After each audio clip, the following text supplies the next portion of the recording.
The first time I made challah, I think I was probably about 6 years old, and I started making it with my mom. I started making challah more than 20 years ago.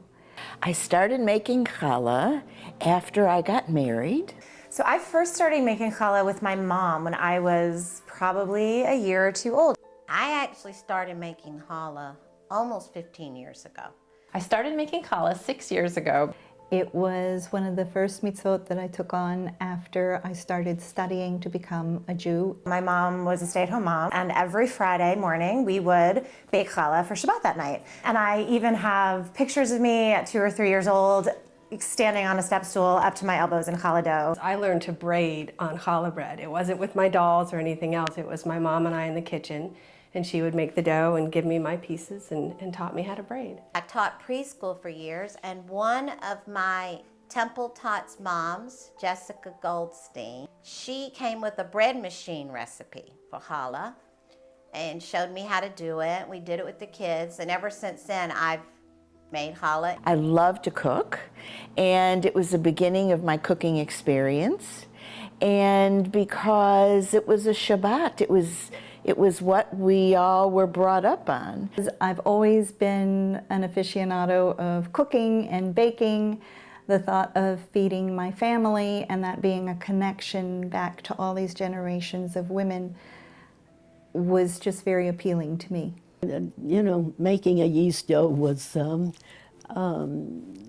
the most popular thing, but I attempted it and started doing it, and as I say, it didn't do so well at first. Over the years, I've sort of perfected what I do. At least my family thinks it is.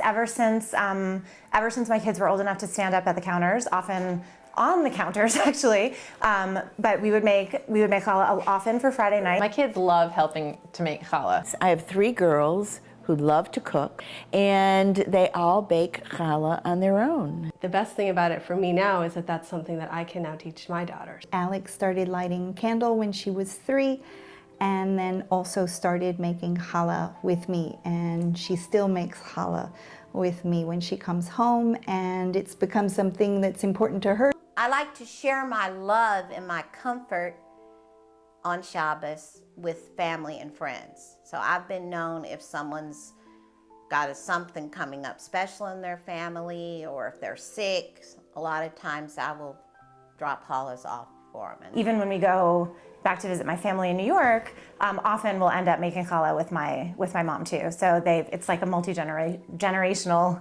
challah baking. I just have the feeling that that I'm doing something that Jewish women all over the world are doing at that time. Making challah every week for my family definitely brings a sense of tradition into my household.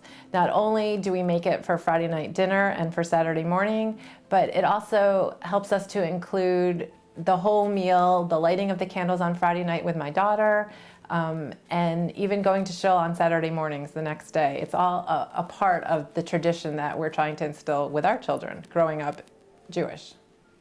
I think that challah has brought the caring and the spirit of Shabbat and Simcha to me and to my children. For me, I think the challah is really about the connection, connecting my past with what my mom taught me, and now being able to take that forward and making challah on Friday nights with Abigail and bringing Judaism into our home that way.